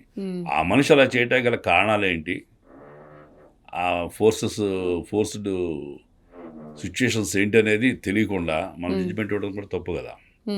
ప్రతి వ్యక్తి కూడా బాధ్యత ఉండాలని కోరుకుంటా. నేను బాధ్యత గల వ్యక్తిని కాబట్టి. సినిమాలో అవకాశం వస్తున్న టైంలో మా బ్రదర్కి ఆరోగ్యం పాడైందని మా అన్నయ్యకి, నా పైన ఆయనకి సినిమా ఇండస్ట్రీ వదిలిపెట్టేసి వచ్చా. సినిమా ఇండస్ట్రీకి వెళ్ళాలని ఇంట్రెస్ట్ తోటి ఉద్యోగం వదిలిపెట్టి వెళ్ళా. మరి ఇక్కడ ఏంటి నన్ను కాపాడింది? నా లైఫే నేను చెప్తాను. నేను చిరంజీవి గారి సినిమా చేశాను, వెంకటేష్ గారితో కొండపల్లిలో చేశా, నాగార్జున గారితో వరుస 3 సినిమాలు చేశా, బాలకృష్ణ గారు ధర్మక్షేత్రం చేశా 92 ఆ టైంలో. వెళ్తే ఆ సినిమాలు వేషం ఇస్తున్నారు. అప్పుడు కోదండరామరెడ్డి గారు, రాఘవేంద్ర గారు పరిచయం అయ్యారు. యు సత్యనారాయణ గారు వారసుడు చేశాను. ఆ టైంలో అన్నయ్యకి అనారోగ్యం అవటం, నేనేమో నాకు సరిపడా సంపాదిస్తున్నా కానీ అందరూ సరిపడా సంపాదించలేని పరిస్థితులు రావటం, కొంతకాలం ఇది పక్కన పెడదామని వచ్చి వెనక్కి వచ్చి రియల్ ఎస్టేట్ మార్కెటింగ్ చేసి డబ్బు సంపాదించాను అందరూ పోషించడం కోసం. ఇది నా ధర్మం, నా కుటుంబం, నా ఆశ అనుకుంటే నేను అక్కడ ఏడుస్తుండేవాడిని ఎవడట పోయినా. కాబట్టి అందరం మౌనం. మరి దేవుడు నన్ను ఎక్కడ వదిలిపెట్టాడు? 92 ఎక్కడ, 2017 ఎక్కడ అండి? డెస్టినీ. ఒరే నువ్వు కుటుంబం కోసం ఏడ్చావు, బాగుంది, ఇప్పుడు నీ కోసం నువ్వు బతుకొని చిరంజీవి గారు అనే ఒక దేవదూతలా పంపించి ఆయనతో నాకు పరిచయ భాగ్యం ఏర్పడటం, ఆ నోరు తీసి అడగటం, ఆయన మనసులో ప్రగాఢంగా ఇతరికి జీవితం ఇవ్వాలని నిశ్చయించుకుని ఆ వేషం ఇవ్వటం, అది చిరంజీవి గారు ఇచ్చిన వేషం ప్రపంచంలో ఏ హీరోకి, ఏ కొత్త ఆర్టిస్ట్ దక్కదు. అది చాలా గొప్ప చెప్పొచ్చు నేను. ఏ హీరో ఒప్పుకోడు, ఏ హీరో ఎవరు కూడా, ఏ డైరెక్టర్ ఎవడు, పైగా అంతమంది అంత పెద్ద యూనిట్లో. సోలో సీన్ అయితే ఏదో చేయొచ్చు కానీ ఒక 500 మంది జూనియర్ ఆర్టిస్టుల మధ్యన చేయటం అంటే బడ్జెట్ 10 లక్షలు ఖర్చు రోజుకి. నేను సరిగ్గా చేయకపోతే 10 లక్షలు నష్టమే యూనిట్కి. దాన్ని బేర్ చేసేది ఉండాలి కదా. అట్లా మరి చిరంజీవి గారు ఒప్పుకోవడం అనేది నా డెస్టినీ మారిపోయింది. మాట్లాడుతుంటారా సార్ ఆయనతో మీరు? నేను పర్సనల్గా వెళ్ళి డిస్టర్బ్ చేసే పని, ఫోన్ చేసుకోవడము, ఏదన్నా చెప్పాలంటే ఎలా మీరు ఆయనకి? చెప్పాలంటే మెసేజ్ పెట్టడమే తప్ప. నంబర్ ఉంటుందా మీ దగ్గర? అప్పుడు ఉంది కానీ ఇప్పుడు అసలు ఈ యాక్టర్ అయిన తర్వాత నేను దగ్గరికి వెళ్ళడం తగ్గించాను. సో ఏదన్నా చెప్పాలన్నా కనిపించినప్పుడు చెప్పడం తప్ప. అంటే అప్పుడంటే నేను ఆయన రోజు ఆఫీస్కి వచ్చేవారు కాబట్టి పొలిటికల్గా, నేను రోజు ఆఫీస్కి వెళ్ళాను కాబట్టి రోజు కలుస్తుండడం, కలిసేవాడిని అక్కడ. అట్లా బాగా దగ్గర అయ్యాను నేను. ఇప్పుడు సినిమా షూటింగ్లో బిజీగా ఉంటామో ఇంకోటో. ఆయన చెప్పాను సినిమా గురించి ఆయన చెప్పేంత స్థాయిలో నేను లేను అసలు. అంటే ఏదైనా ఫ్యామిలీ విషయాలు కానివ్వండి, పర్సనల్గా ఏదైనా షేర్ చేసుకోవాలన్నా, అంటే ఆయన ఎలా ఉన్నావు ఏంటి అని అడగడం అలాంటివి జరుగుతుంది. మనం సెట్లోకి వచ్చి మాడతాం. ఎందుకు వాడాశంకర్లో ఫేస్ టు ఫేస్ చేసాం, మొన్న మనశంకర్ వరప్రసాద్ చేసాం, అన్ని సినిమాలు చేస్తున్నాగా, టచ్లో ఉంటాము. తెలంగాణ విష్ చేస్తాను, పాదాలు నమస్కారం పెడతాను, ఆయన మహేష్ బాగున్నావు అన్నట్టుగా అవుతారు అంతే. ఆయనకి మాట్లాడాలనిపిస్తారు అంతే, ఆయనకి అనిపించాలి. సినిమా గురించి నేను చెప్పే స్థాయి మనకు లేదు అసలు. నేను దూరంగా ఉంటాను. అప్పుడంటే రాజకీయాలు కాబట్టి నా ఆలోచన వస్తే అన్నయ్య ఇది బాగుంటుంది చూడండి అని చెప్పేవాడిని. ఓకే. చిరంజీవి గారు అనగానే మీకు ఏం గుర్తొస్తుంది? ఆయన గురించి ఏదన్నా చెప్పాలంటే ఏం చెప్తారు? చిరంజీవి గారి గురించి హార్డ్ వర్క్ అండి. హ్మ్. చాలా గొప్ప హార్డ్ వర్క్ చేసిన వ్యక్తి. హ్మ్. సామాన్యుడు తలుచుకుంటే ఏదైనా చేయగలడో సాధించగలడు అందరికి ఆయనే రుజువు. హ్మ్. ఏ ఆధారం లేకుండా శ్రమపడి ఈ లిమిటెడ్ బడ్జెట్ తోటి హ్మ్. మెడ్రాస్లో ఉండి హ్మ్. ఒక పక్క డ్యాన్స్లు, ఒక పక్క ఫైట్స్లు, ఒక పక్క వేషాలు హ్మ్. వచ్చిన దానిని ఒప్పుకొని హ్మ్. ప్రతి దాంట్లోనూ బెటర్మెంట్లు నేను నిర్మించాలి, నేను సాధించాలి అనే పట్టుదలతో చేయటం హ్మ్. అనేది ప్రతి ఒక్క వ్యక్తి నేర్చుకోవాల్సింది. హ్మ్. ప్లస్ వాళ్ళకు కూడా ఆయన పడే శ్రమ. హ్మ్. నా బాడీని అలా తయారు చేశారంటే ఎంత నా శ్రమలు డెడికేషన్. ఉంటారో, అంత డెడికేషన్ ఉండాలి, అంత పట్టుదల ఉండాలి అసలు. హ్మ్. అవన్నీ కూడా అందరం ఇన్స్పైర్ అయ్యే విషయాలు ఆయన దగ్గర. ఓకే. ఫైనల్‌గా ఇన్ని మంచి మూవీస్ చేశారు. ఇన్ని హిట్లు కొట్టారు. అండ్ మీకు చాలామంది ఫ్యాన్స్ ఉంటారు. వాళ్ళకేమైనా చెప్పాలి అనుకుంటే ఈ షో నుంచి చెప్పొచ్చు. చెప్పేది ఉంది కానండి, ధన్యవాదాలు తప్ప వాళ్ళకి కృతజ్ఞతలు చెప్పాలి. హ్మ్. అభిమానిస్తున్నందుకు కృతజ్ఞతలు. బయటకు వచ్చినంతా కూడా ఇంకా బాగుండండి అనిపిస్తుంది మాకు, ఇంకా మంచి వేషాలు చేయండి, పెద్ద వేషాలు చేయండి అనే దీవెనలో రాబోయే భవిష్యత్తు నాకు. హ్మ్. వాళ్ళ అభిమానం పొందగలగటం చాలా అదృష్టం. హ్మ్. ఈ సందర్భంగా నన్ను ఒక నటుడిగా నిలబెట్టి వాళ్ళ మీతో మాట్లాడే అదృష్టాన్ని నాకు ప్రసాదించిన దేవుడు మెగాస్టార్ చిరంజీవి గారికి మీడియా ముఖంగా నా హృదయపూర్వక నమస్కారాలు, కృతజ్ఞతలు. Thank you so much sir. Thank you అడగగానే అండి. వచ్చారు. బిజీ షెడ్యూల్‌లో ఉన్నప్పటికీ కూడా. అండ్ మీరు ఇలానే మంచి మంచి మూవీస్ చేయాలి. పెద్ద పెద్ద క్యారెక్టర్స్ చేయాలి. మమ్మల్ని ఇంకా ఎంటర్‌టైన్ చేయాలని చెప్పి హార్ట్‌ఫుల్‌గా కోరుకుంటున్నాను. Thank you so much for coming. Thank you నందు. మీకు మీ విషెస్సే నాకు దీవెనని భావిస్తాను. Thank you very much.